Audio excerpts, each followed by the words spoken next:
Let's put our A game on. Let's put our A game on for Duke, Carolina. All right. Tobacco Road, Shire Davis, new chapter of the rivalry. Final score, Duke 63, North Carolina 57. The Blue Devils get it done at Cameron Indoor. Rob Doster, your biggest takeaway. Ooh, Dereck Lively has arrived. I thought that he was absolutely tremendous tonight. He provided a level of toughness on the interior.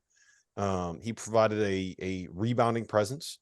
When he is at his best, he's as good of a rim protector as you're going to find in the ACC.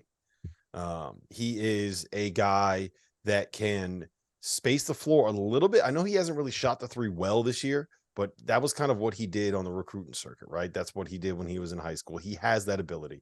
But he's really bought into this idea of kind of being a defensive stalwart, right? Look, I'm going to be the guy that makes sure that nothing gets finished around the bucket. You guys get out and press on the perimeter. You make their life difficult. If you get beat, I got you. I'm erasing everything around here. He did work on the glass. He had like 3 or 4 huge offensive rebounds. There were 2 putback dunks that he had, and he had like 2 that he grabbed and he kicked it right back out for open threes, which are like, they're just so, those are, when you get a stop and then you get a rebound and you get a kick out, like those are momentum plays. What do you call them? Energy plays? Something like whatever coach speak you want to use there for that.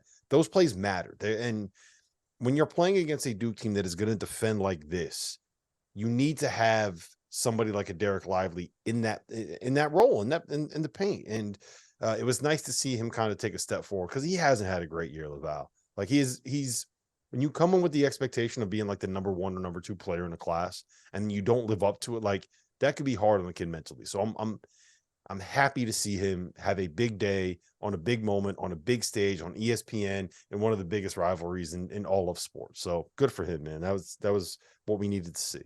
Yeah, he was tremendous. He was tremendous. My takeaway, John, from it was guards.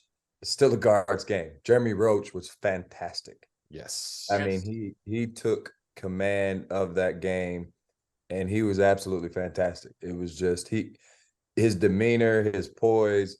You just saw it wasn't like a big deal what he was doing. He came to get work done, and I thought he was pretty surgical. John went to him late. Had a nice ghost action. He went to laid it in. He had a couple mid-range pull-ups. Like he was tremendous. He was absolutely tremendous. And the Carolina guards were, they weren't efficient. They were aggressive, but it was, they were 5 for 15, 5 for 16. And so I think, your guard efficiency, Jeremy, was good. We were talking about the guards from Indiana. It's like, hey, we can the big guys are great. But Jeremy Roach, he's the guy that closed it for him. Yeah, I thought it was really noteworthy that at the end of the game, the play that Shire called was specifically to try to get a lane for Jeremy Roach to go make a play. That's something that stood out to me.